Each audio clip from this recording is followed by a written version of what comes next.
Hello students, मेरा नाम विशेष छतवानी है। इन दिनों में जो हम चैप्टर कर रहे हैं वो है डेप्रीसिएशन। पिछले वीडियो में हमने डेप्रीसिएशन का इंट्रोडक्शन देखा था कि डेप्रीसिएशन क्या होता है वगैरह। आज अपन इसमें मेथड्स पे बात करेंगे। चलिए सर शुरू कर लेते हैं। वेल, अगर आप डेप्रीसिएशन के मेथड्स की बात करो तो वो करीबन 10 मेथड है। कुछ एक के नाम लिखे हैं। हम हर वीडियो में एक मेथड कवर करते चले जाएंगे। जैसे डेप्रीसिएशन का एक मेथड होता है स्ट्रेट लाइन मेथड, जिसपे हम आज बात करेंगे। एक होता है written down value method, value कम होती चली जाती है। एन्युटी मेथड, जिसमें इंटरेस्ट का ध्यान रखा जाता है। डेप्रीसिएशन फंड मेथड, इसमें रिप्लेसमेंट का ध्यान रखा जाता है। इंश्योरेंस पॉलिसी मेथड, नाम से पता है असेट्स को रिप्लेस करने के लिए पॉलिसी ले ली जाती है। रिवैल्यूएशन मेथड, खास करके ये लाइव स्टॉक और लूज टूल्स के लिए यूज होता है, उनको रिवैल्यू किया जाता है। डिप्लीशन मेथड नेचुरल रिसोर्सेज के लिए यूज होता है। और machine hour rate, hardcore machine के लिए यूज होता है, क्योंकि मशीन की जो लाइफ होती है वो आवर्स में होती है। आने वाली वीडियो में डिटेल से बात करेंगे। आज अपना वीडियो है स्ट्रेट लाइन मेथड। तो देखिए, स्ट्रेट लाइन मेथड के हिंदी इंग्लिश में बहुत सारे नाम है। तो straight line method, original cost method, ये इसके नाम है। या एक नाम और कह देता हूँ मैं, फिक्स्ड इंस्टॉलमेंट मेथड। अब ये होता क्या है, बहुत सिंपल में समझें तो अगर आपकी 5 लाख की मशीन, हम मान लेते हैं कि 50,000 रुपये उसकी स्क्रैप वैल्यू है, तो इसका मतलब है 4.5 लाख रुपए खत्म हो जाएगा। मान लीजिए 5 लाख रुपए की एक मशीन है, और ये भी आपको पता है कि 5 साल के बाद हम उसको 50,000 उसकी वैल्यू रह जाएगी, या 50,000 में उसे बेच पाएंगे। इसका मतलब है 4.5 लाख रुपए खत्म हो जाएगा, और ये 4.5 लाख रुपए इन 5 साल में खत्म हो जाएगा। यानी हर साल आप 90,000 का डेप्रीसिएशन लगाएंगे। In each and every year you will charge a depreciation of 90,000 रुपये। तो इसमें एक सीधी रेखा चली, पहले 90,000, फिर 90,000, फिर 90,000 एंड सो ऑन। तो 90,000 रुपये का मूल्यह्रास लगता रहा। ठीक है, ये जैसे वैसे सारी विधियों के नाम दे रखे हैं जो मैंने अभी पिछली स्लाइड में बताए, वही सारे नाम दे रखे हैं। मैं जिस पे बात करने वाला हूँ वो है स्ट्रेट लाइन मेथड डेप्रीसिएशन। ठीक है, तो जैसे मैं समझा रहा था कि इसमें आप डेप्रीसिएशन कैसे काउंट करेंगे। एक तो आप असेट्स की कॉस्ट पकड़ लो, एक उससे जो वैल्यू मिलने वाली है, जो उसकी स्क्रैप वैल्यू मिलने वाली है, वो देख लो। आपको आइडिया लग जाएगा कि हाउ मच अमाउंट डेप्रीसिएबल, कितनी संपत्ति हास योग्य है, कुल कितना हास लगाना है। फिर उसकी लाइफ देख लो। अगर मान लीजिए 5 साल लाइफ है जैसे मैंने बताया, तो इतना इतना रुपया आपका डेप्रीसिएशन हर साल लगेगा। इस एक इमेज के अंदर बहुत सारी बातें आ गई, जैसे एडवांटेजेस। ये मेथड समझने बताने में सिंपल है। इसके अलावा ये भी है कि इससे आप असेट्स को पूरा राइट ऑफ कर सकते हो। दैट इज, आप चाहो, जैसे अगर मान लीजिए कोई संपत्ति 5 लाख की है और उसकी एंड में मिलने वाली वैल्यू 0 है, मान लो उससे कुछ नहीं मिलेगा, तो आप, और आपके पास मान लीजिए 5 साल का समय है, 5 लाख डिवाइड बाय 5 साल करके आप 1-1 लाख रुपए लगाते हुए पूरा उसे 0 तक राइट ऑफ कर सकते हो। जब आप अगला मेथड पढ़ेंगे, WDV मेथड, तो आप जानेंगे कि वहाँ आप असेट्स को 0 तक राइट ऑफ नहीं कर सकते। लेकिन इन दिस मेथड आप असेट्स को 0 तक राइट ऑफ कर सकते हैं, या आप असेट्स को उसकी स्क्रैप वैल्यू तक राइट ऑफ कर सकते हैं। जैसे 5 लाख से मैं अगर 90,000 रुपये राइट ऑफ करूंगा, तो एंड में मैं उसे 50,000 रुपये पे पहुंचा दूंगा। दैट इज, उसकी स्क्रैप वैल्यू तक मैं उसे राइट ऑफ कर सकता हूँ। ठीक है, इसके अलावा आपको टोटल कितना डेप्रीसिएशन लगाना है वो पहले से ही पता होता है, और ये छोटे बिजनेसेस के लिए अच्छा रहता है। तो दीज आर, अभी वैसे सारी बातें आनी है, जैसे स्लाइड में आ गया है तो मैं इसको बता देता हूँ, और के कुछ डिसएडवांटेजेस भी हैं, उस पर मैं आगे बात करता हूँ आपसे। ठीक है, तो स्थायी किस्त विधि क्या होती है। तो इसने जैसे बताया कि भाई इस मेथड में आपकी जो कॉस्ट है वैसे जो स्क्रैप वैल्यू है, बहुत सारे नाम है, देखो स्क्रैप वैल्यू, रेजिडुअल वैल्यू, वो सब भी क्या होता है उस पर बात करेंगे। पर मोटे तौर पे असेट्स की एक लाइफ होती है, जैसे हम सब की एक लाइफ होती है 50, 60, 70 साल, 80 साल, वैसे ही असेट्स की लाइफ होती है 5 साल, 10 साल, 15 साल। के बाद जो वैल्यू बच सकती है, हम एक अंदाज़ा लगा सकते हैं। आप सोचो, आपने कार खरीदी 20 लाख रुपए की, और मान लो आपको ये भी पता है कि मैं 10 साल इसे रखूंगा, 10 साल के बाद नहीं लूंगा, तो आप क्या मानते हैं 20 लाख की कार के 10 साल बाद क्या मिलेंगे। शायद आपका अंदाजा होगा सर 5 लाख मिल जाएंगे, 4 लाख मिले। ये तो डिपेंड करेगा कि आप उसको कैसे मेंटेन करते हो। ठीक है, तो मेंटेन करेगा और कई बार बहुत ज़्यादा भी मिल जाते हैं, और कई बार जो सोचे हुए होते हैं वो भी नहीं मिलते। तो जो एंड में मिलेगा उसका आप अनुमान लगाते हो, तो उसको अपन स्क्रैप वैल्यू कहते हैं। ठीक है, तो जैसे मैंने बताया कि मान लीजिए 20 लाख रुपए की कार है, 5 लाख रुपए रीसेल वैल्यू है, 15 लाख रुपया आपको टोटल डेप्रिसिएशन लगाना है। और अगर 10 साल माने, जैसे मैंने 10 साल लाइफ मानी तो 1.5 लाख रुपया डेप्रिसिएशन सिंपली आपको लगाना है। और ये है कि हर साल फिर आप 1.5 लाख रुपया कम करते जाएंगे, कम करते जाएंगे। असेट्स की जो बैलेंस शीट में वैल्यू होती है वो हर साल आपकी 1.5 लाख रुपए से कम होती जाएगी। मानो आपने बिल्कुल बैलेंस शीट में लास्ट में खरीदी तो पहले साल में असेट्स 20 लाख पे दिखेगी कार, फिर 1.5 लाख कम हो जाएगी, फिर कम हो जाएगी, एंड सो ऑन कर चलती जाएगी। और ये मेथड का नाम यूनिफॉर्म इंस्टॉलमेंट मेथड या फिक्स्ड इंस्टॉलमेंट मेथड भी है, क्योंकि आपकी जैसे ईएमआई होती है आजकल उधार पे लेने का चलन बढ़ गया है। हम फ्रिज, एसी कुछ भी खरीद सकते हैं और बदले में हमारे को हर महीने कुछ निश्चित राशि देनी होती है जिसको ईएमआई बोलते हैं। यहाँ पे ई का बहुत लोगों को पता नहीं होता, उसका मतलब होता है इक्वेटेड मंथली इंस्टॉलमेंट, जिसमें इक्वल शब्द छुपा हुआ है। तो हर महीने आपको एक इक्वल इंस्टॉलमेंट देनी पड़ती है, उसमें प्रिंसिपल कंपोनेंट भी होता है और इंटरेस्ट कंपोनेंट भी होता है। तो द सेम वे जैसे हम ईएमआई पे करते हैं, में ईयरली हम एक इक्वल राशि का डेप्रिसिएशन लगाते हैं। अभी तक यही स्लाइड चलती जा रही है कि हमें क्या करना है। सबसे पहले असेट्स की ओरिजिनल कॉस्ट पकड़नी है, मैं आगे आने वाली स्लाइड्स में ये बताऊंगा कॉस्ट कैसे निकालते हैं। उसके बाद आपको जो scrap value, resale value, residual value मिल सकती है उससे अपने को लेस करना है, और इससे पता लग जाएगा कि अपना टोटल नुकसान कितना होगा।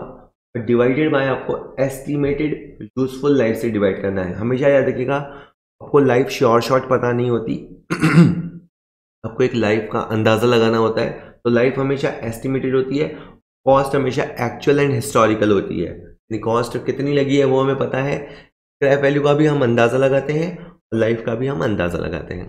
ठीक है, ओके। और देखो जैसे मान लो कि आपने 5 लाख रुपए की असेट्स खरीदी कोई और 10% उसका डेप्रिसिएशन है, होगा क्या कि 50,000 डेप्रिसिएशन लगेगा।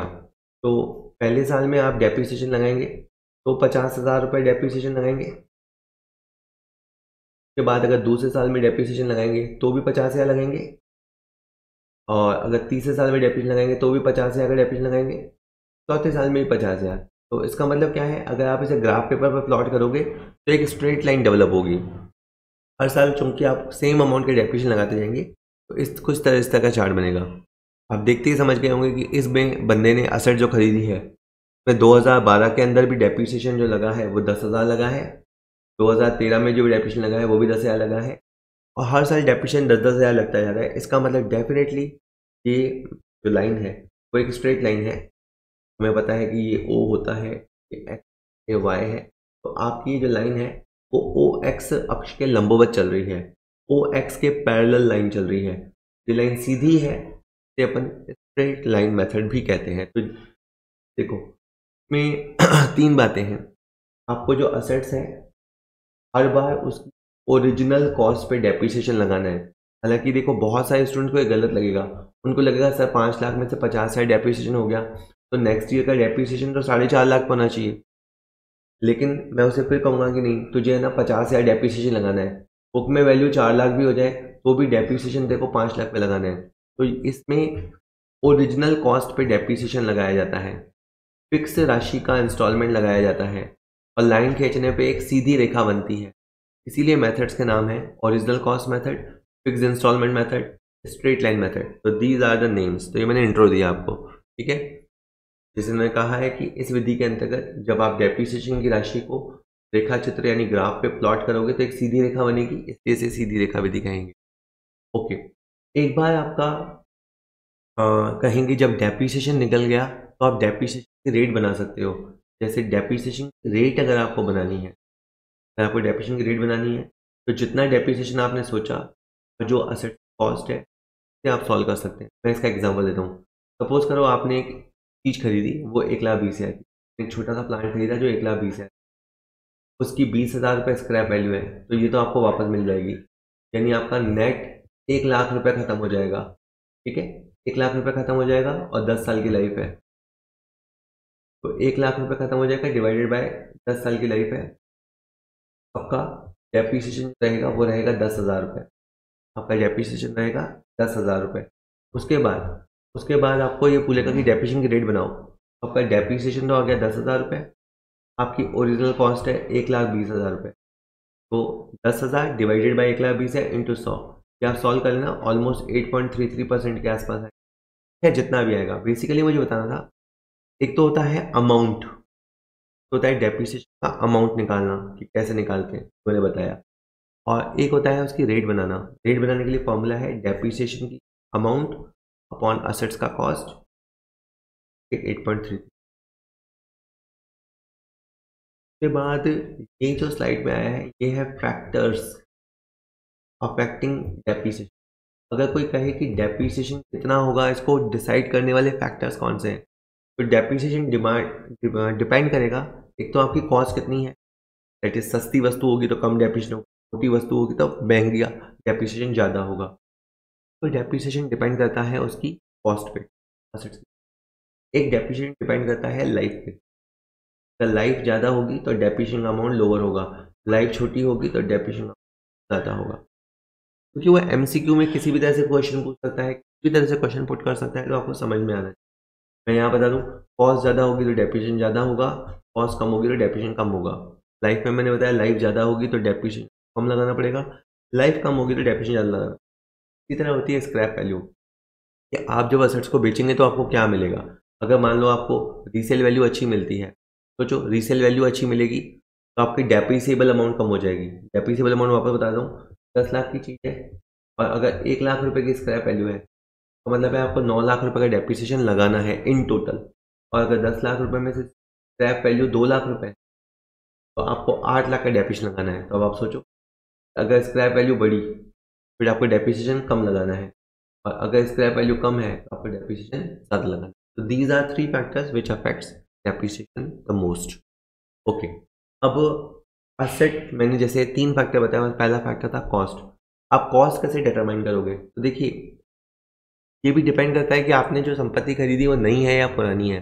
सपोज करो आपने नई संपत्ति खरीदी, अगर आपने नई संपत्ति खरीदी और एग्जांपल ले लेते हैं कि दिल्ली से खरीदी, एक तो आपने संपत्ति के लिए कितना पैसा दिया, फॉर एग्जांपल आपने 5 लाख रुपए, तो लाने में कितना भाड़ा लगा, मानो 20,000 रुपये भाड़ा पे। चुंगी कितनी लगी, ऑक्ट्रॉय आजकल तो बंद हो गया है जीएसटी के बाद, पर मान लेते 10,000 रुपये उसे अजमेर में लाने के लिए लगे, जब हम उसे अजमेर शहर में लाए। उसके बाद परचेज पे और कोई खर्चा हुआ, मान लीजिए कि 10,000 रुपये आपने ब्रोकर को दिए, और उसके बाद आपके मशीन को आपके इंस्टॉल किया और उसके आपके 60,000 रुपये लगे। मैं कहना चाहता हूँ कि मशीन आपने ओरिजिनली 5 लाख में खरीदी। जनरली हम सोचते हैं जितने रुपए में खरीदी है उसे हम कॉस्ट बोलते हैं, नहीं, जितने में हम खरीदते हैं उसे परचेज प्राइस बोलते हैं, और परचेज प्राइस के बाद लाके हम उसे अपने यहाँ इंस्टॉल करते हैं। टिल देन वहाँ तक के सारे खर्चे आपकी कॉस्ट का पार्ट होते हैं। 5 लाख की आपने मशीन खरीदी और आपने भाड़ा चुकाया, चुंगी चुकाई, ब्रोकर को कमीशन दिया और 60,000 रुपये उसके इंस्टॉलेशन में खर्च किया, तो ये सब मिला कॉस्ट हो गया 6 लाख रुपये। जब आपका कॉस्ट पड़ा जाएगा, ये बोलते हैं cost, acquisition cost, storage cost, लागत, अधिग्रहण लागत, ठीक है, इस तरह से, या प्राप्त करने की लागत, तो आपका 6 लाख रुपये मूल्य माना जाएगा। आप सही कॉस्ट निकालेंगे तो ही सही डेप्रिसिएशन निकालने पड़ेगा।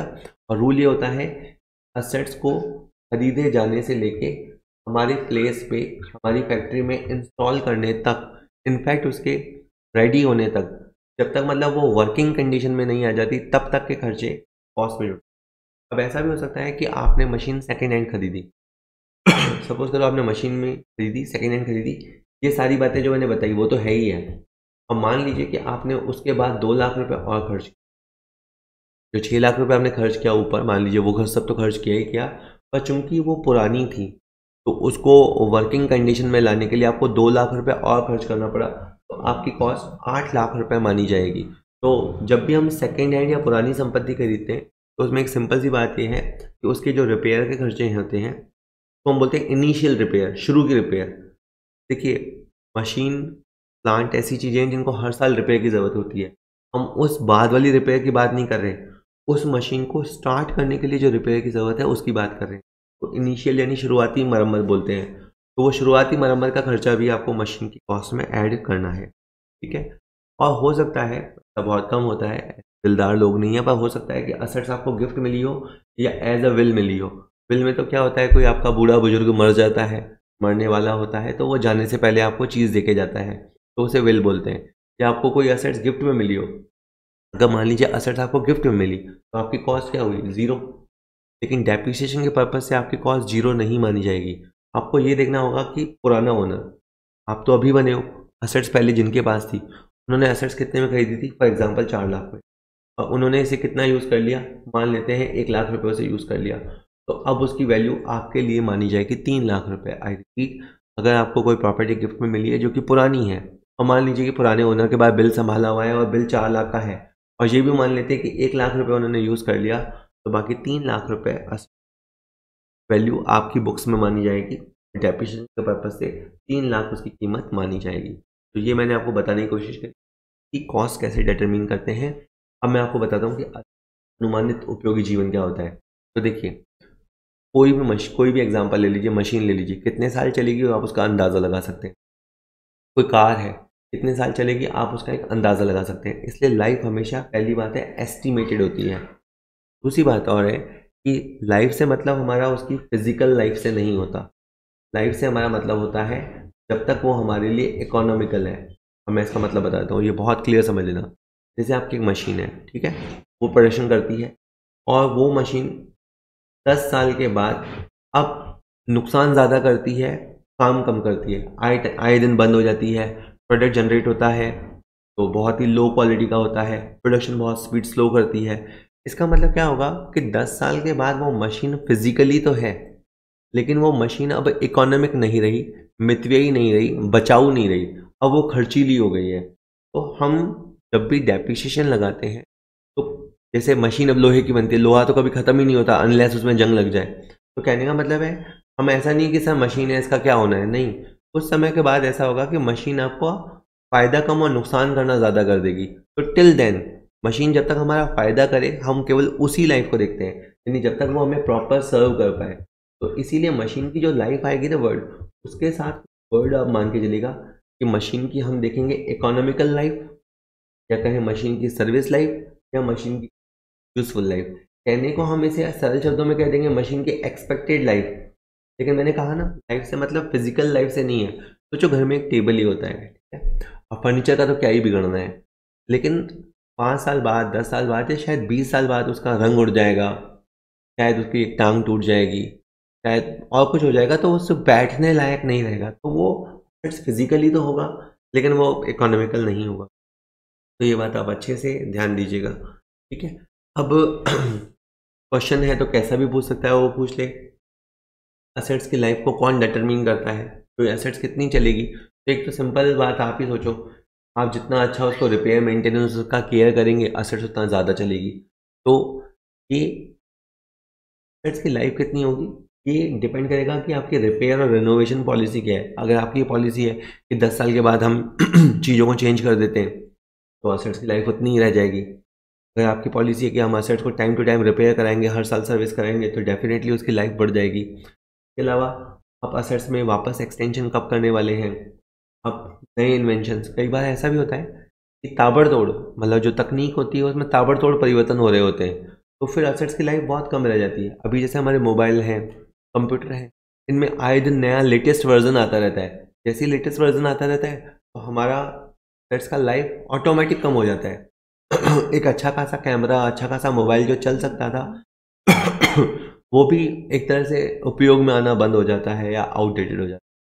तो किस स्पीड से इनोवेशन हो रहे हैं, ये भी हमारी लाइफ को डिटरमिन करता है। इसके अलावा बिजनेस कंडीशन में क्या चेंजेस आ सकते हैं, हम पॉलिसी की रिप्लेसमेंट को लेकर कैसे क्या सोचते हैं, यानी हमारी रिप्लेसमेंट पॉलिसी क्या है।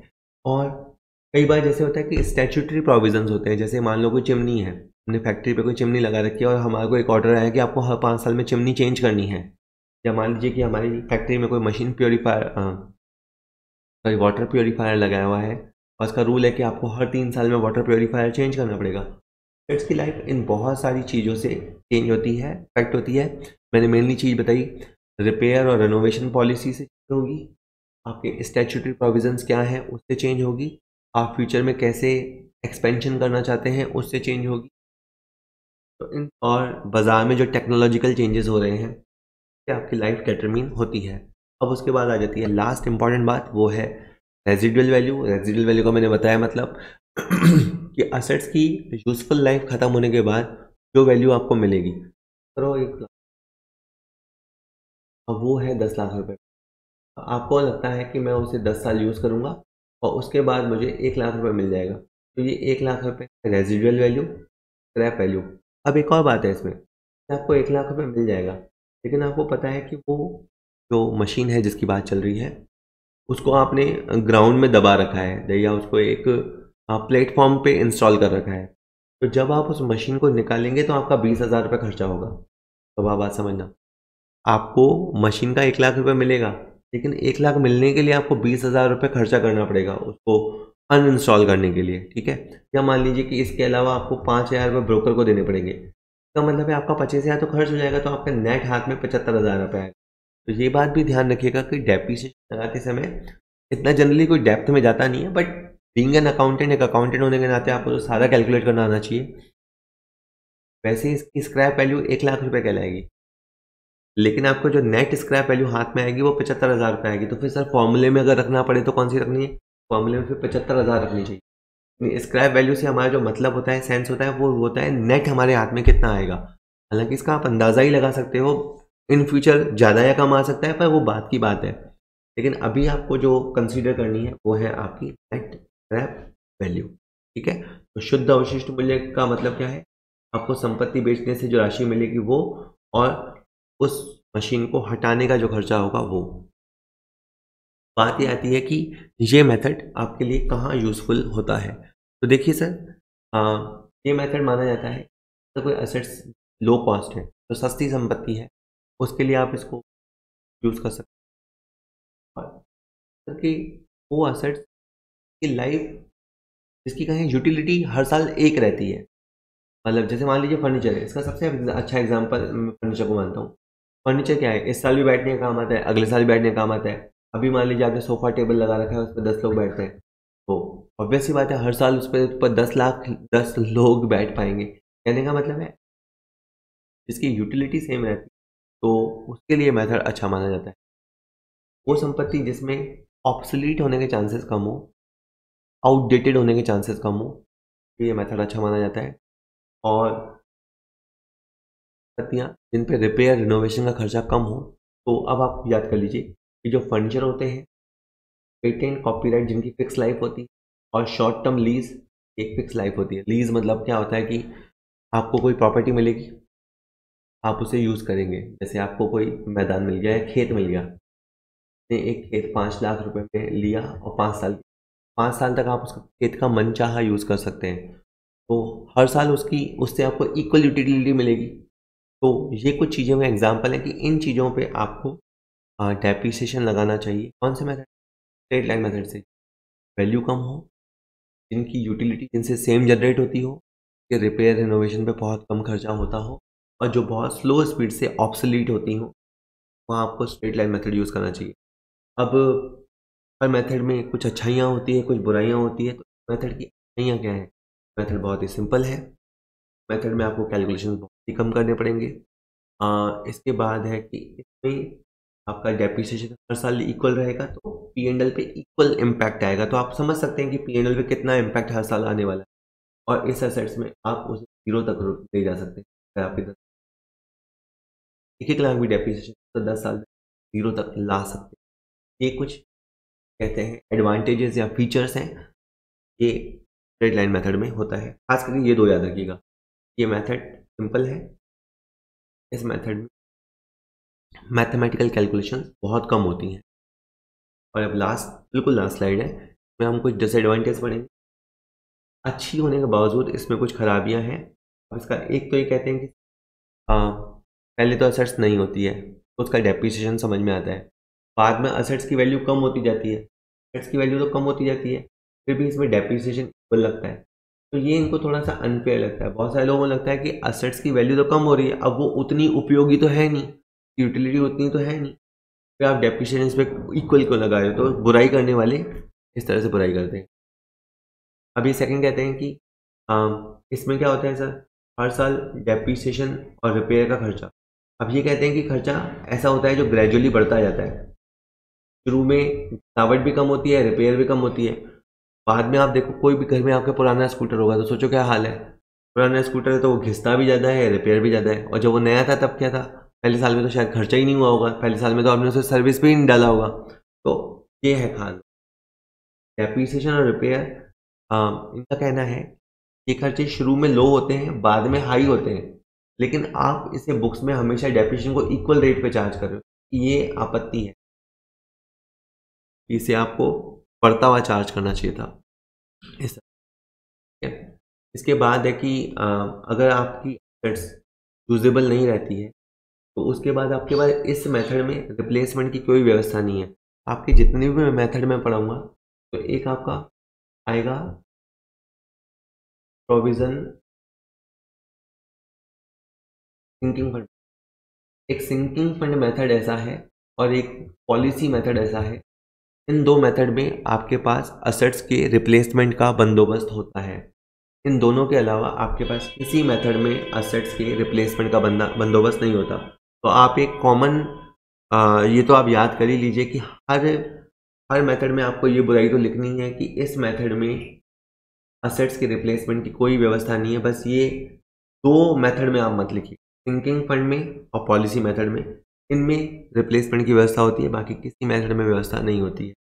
इसके अलावा आप देखो, आपने 5 लाख रुपए की मशीन खरीदी तो आपने 5 लाख का तो ध्यान दिया, लेकिन 5 लाख रुपए पे जो आप इंटरेस्ट कमा सकते थे, अगर ये 5 लाख आप मशीन में ना लगा के 5 लाख की आप एफडी करा देते तो उस पर जो ब्याज आप कमाते या 5 लाख आप कहीं और प्रोजेक्ट में लगाते तो वहाँ से जो इनकम आती उस पर ध्यान नहीं दिया जाता। तो इंटरेस्ट के बारे में भी केवल एक एन्युटी मेथड आएगा, तभी आप याद रखिए केवल एन्युटी मेथड होता है जो उस खोए गए इंटरेस्ट का ध्यान रखता है, जो इंटरेस्ट लॉस्ट होता है उसका ध्यान रखता है। उसके अलावा कोई मेथड इंटरेस्ट लॉस का ध्यान नहीं रखता। तो ये डिसएडवांटेज भी आप सब में लिख पाओगे, ठीक है। और एक लास्ट ये बुराई बताते हैं, इसमें आप जैसे कह रहे थे कि 5 लाख रुपए की संपत्ति है तो जीरो तक पहुंचा सकते हैं, और कहता है कि इससे क्या होता है, बुक वैल्यू तो जीरो हो जाती है पर वो असेट रियल में फिजिकली पड़ी रहती है। ऐसा हो सकता है। इन्होंने ये कहा है कि मतलब होना ये चाहिए, इनका कहना ये है कि होना ये चाहिए कि असेट्स बुक्स में भी जीरो हो जाए और असेट दुनिया में भी जीरो हो जाए। लेकिन अक्सर ऐसा होता है कि हम असेट्स को बुक्स में तो जीरो पे कर देते हैं, लेकिन फिजिकली वो टूटी फूटी या खराब सी हालत में कहीं ना कहीं पड़ी होती है। तो ये भी इनको उसकी बुराई लगती है। बुराई करने वाले जो जब बुराई निकालनी होती है तो बहुत सारी बुराइयाँ निकालता है। अब आपने एक बार जल्दी जल्दी इस वीडियो को सुना, अब आप इस वीडियो को एक बार दोबारा सुनिएगा या 1 या 2 दिन बाद वापस सुनिएगा, अच्छे से पढ़ाई करते रहिएगा। चलिए अभी मैं थोड़े से MCQ भी इसके अंदर कराने वाला हूँ। तो स्टूडेंट्स, अगर आपको हमारा कंटेंट पसंद आ रहा है, हमारा टीचिंग स्टाइल आपको पसंद आता है, तो मैं आपको एडवाइस करूँगा कि आप हमारा ऐप डाउनलोड कीजिए। कॉमर्स पॉइंट नाम से हमारा ऐप है, प्ले स्टोर पर ईजिली मिलेगा, डाउनलोड कर लीजिए। अभी जैसे जूनियर अकाउंटेंट एग्ज़ाम एक्सपेक्टेड है तो हमने उसके लिए 3 तरह के प्रोडक्ट तैयार किए हैं और मैं आपको उसके बारे में बताना चाहता हूँ। जस्ट देखिएगा। अगर आप एक बहुत सिंपल छोटे से कोर्स से स्टार्ट करना चाहें और क्या वैल्यू मिलेगी वो देखना चाहें तो एक हमारा 99 रुपये का कोर्स है। उसमें हमने सब्जेक्ट वाइज क्वेश्चन बैंक दिए हैं। फॉर एग्जांपल, अगर आप अकाउंट्स का क्वेश्चन बैंक देखना चाहते हैं, आपका अकाउंट्स तैयार हो गया है तो क्वेश्चन बैंक हम आपको मात्र 99 रुपये में प्रोवाइड कराएंगे। उसके अंदर आपको 1500 क्वेश्चन मिलेंगे, 1500 से इनफैक्ट ज़्यादा ही होंगे, और वो क्वेश्चन हिंदी और इंग्लिश में होंगे और चैप्टर वाइज होंगे, ठीक है। बहुत ही अच्छे अच्छे क्वेश्चंस का सिलेक्शन किया गया है। इसी तरह अगर आपको मान लीजिए आपका लगता है कि मेरा अकाउंट ऑडिट तैयार हो गया है तो आप ऑडिट के इतने ही क्वेश्चन मात्र 99 रुपये में, इस तरह किसी भी सब्जेक्ट के, जो कॉमर्स रिलेटेड 6 सब्जेक्ट हैं उन किसी भी सब्जेक्ट के आप पेपर हमसे बाय कर सकते हैं, मात्र 99 रुपये में अवेलेबल है। ये तो हो गई क्वेश्चन बैंक की बात। अगर मान लीजिए आपके पूरे सब्जेक्ट्स की, सारे सब्जेक्ट्स की तैयारी हो चुकी है तो आप हमारा 249 वाला प्रोडक्ट देख सकते हैं। एक्चुअली इसके अंदर सैम्पल पेपर्स हैं। जैसे हमें पता है कि हमारे पास 25 क्वेश्चन आते हैं हर सेक्शन से, अकाउंट्स 25, ऑडिट 25, RSR 25, तरह से 6 सब्जेक्ट हैं तो टोटल 150 क्वेश्चन है। तो 150 क्वेश्चन जब होते हैं तो एक सैम्पल पेपर पूरा होता है। तो हमने ऐसे 50 सैम्पल पेपर प्रोवाइड कराए हैं। अगर आप बहुत ही सीरियस तैयारी कर रहे हैं और अपने चांस नहीं गंवाना चाहते और जॉब लेना चाहते हैं, बिल्कुल एडवाइस करूंगा कि आप ये 50 सैम्पल पेपर्स परचेज कीजिए और मात्र 249 रुपये में अवेलेबल है। यानी अगर एक सैम्पल पेपर मात्र 5 रुपये हो गया, अगर आप हिसाब लगाएं तो, और 5 रुपये में 150 क्वेश्चन होंगे अबाउट दैट, और बहुत ही अच्छे सेलेक्टेड क्वेश्चंस आपको मिलेंगे तैयारी के लिए। वेल, ये भी आपका सैम्पल पेपर रहा। इसके बाद अगर बाय द वे अगर आप बाय द वे आप अकाउंट्स के नहीं हैं या आपको अकाउंट्स की बहुत अच्छी तैयारी करनी है, तो हमारा अकाउंट्स का वीडियो लेक्चर्स का पूरा कोर्स तैयार है और मात्र 499 रुपये में अवेलेबल है।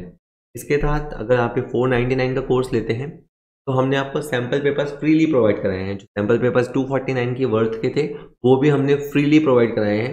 तो जस्ट अगर नेट देखा जाए तो नेट ये कोर्स आपका 200 का ही हो गया, ऑलमोस्ट 200 या 250 का हो गया, इनफैक्ट 250 रुपये का हो गया। तो जस्ट मैं ये चाहता हूँ कि आप अकाउंट्स पढ़ें और अच्छे से पढ़ें, और इसके अंदर 150 से ज़्यादा वीडियो लेक्चर्स है। एक एक चैप्टर को 10-10, 12-12 वीडियो लेक्चर्स में इन डेप्थ स्टडी कराया गया है। अगर आप इनको देखने के बाद अकाउंट्स के पेपर लगाते हैं, अकाउंट्स के वीडियोस हमारे तैयार हैं इस महीने, और आने वाले महीनों में और वीडियोस तैयार होते चले जाएंगे।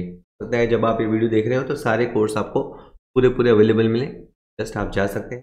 और ये सब हमारे कॉमर्स पॉइंट ऐप पे मिलेगा। तो स्टूडेंट्स, अब जो हमने पढ़ा उसके ऊपर अपन थोड़ी प्रैक्टिस कर लेते हैं। चलिए, तो पहला क्वेश्चन है, the cost of machine is 70,000, it's life span is 10 years, after which it's potential recovery value is 5,000। The total depreciation for the first 4 years based on the straight line method। किसी भी question में आप सबसे पहले method identify किया करो। इसमें जैसे उन्होंने हमें कह दिया कि स्ट्रेट लाइन डेप्रिसिएशन, तो पहली चीज़ क्लियर हो गई।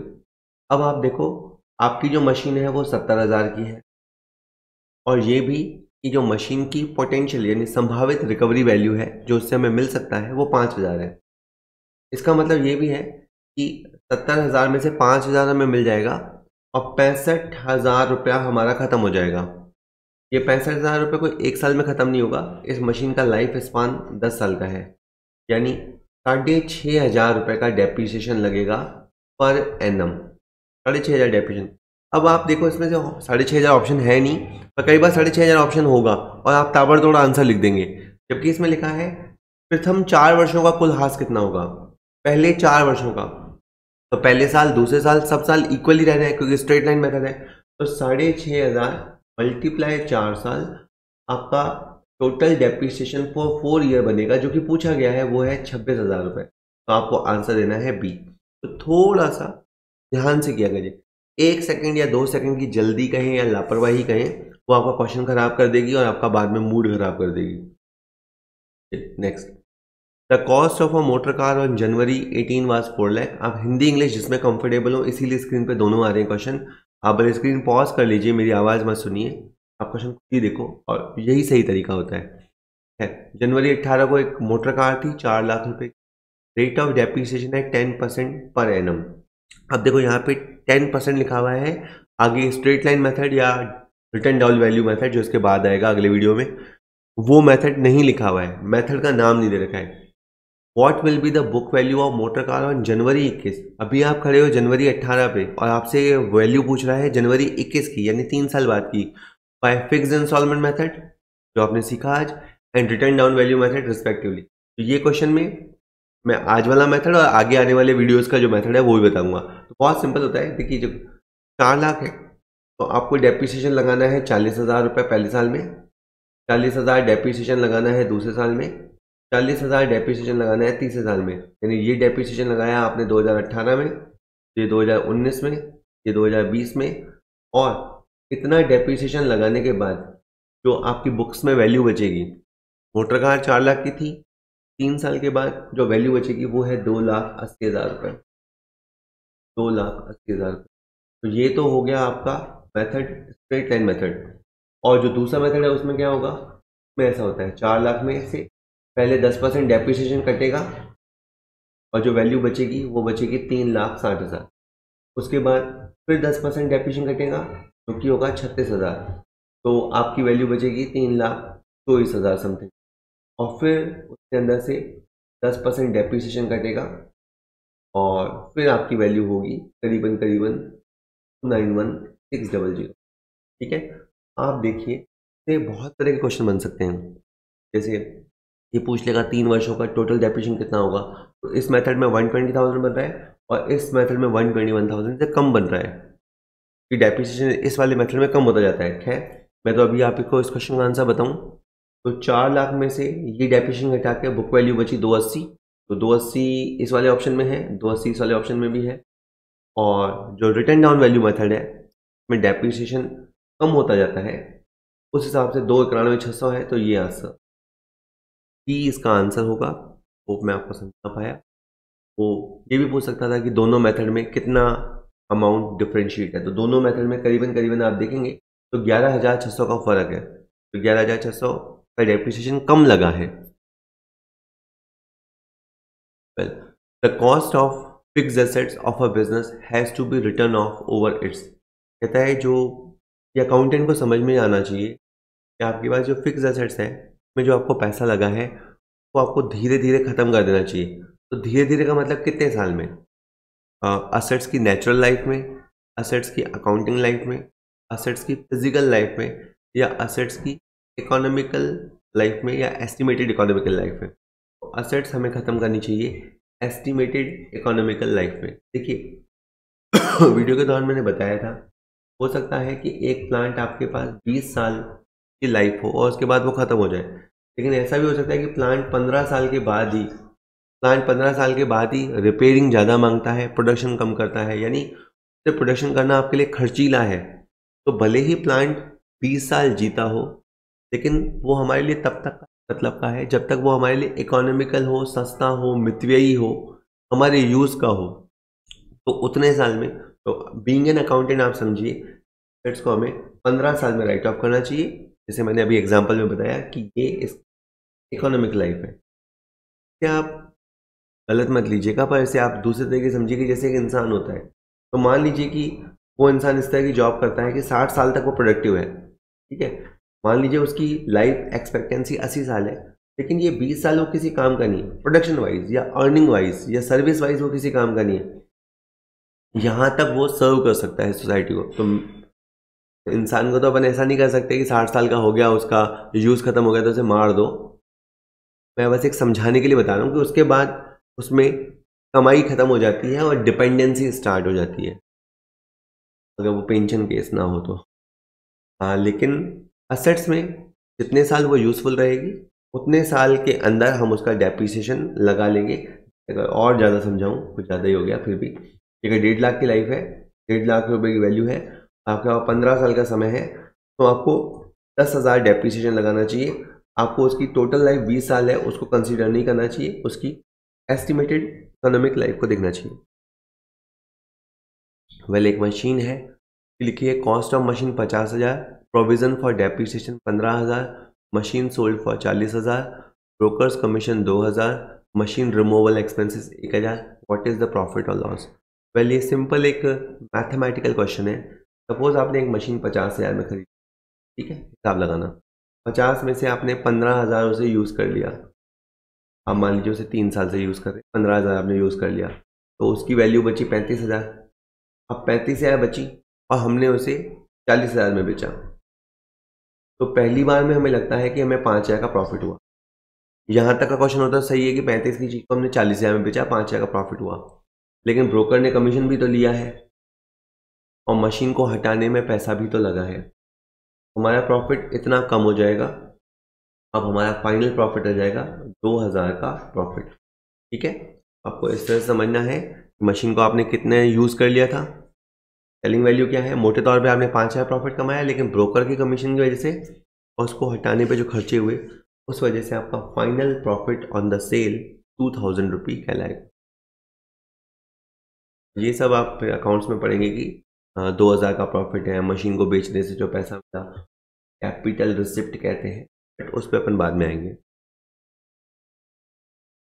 नेक्स्ट कहता है cost of assets 21,000, residual value 1,000, estimated life 10 years, what will be the amount of depreciation for the second year if the depreciation is being deducted by the original cost method?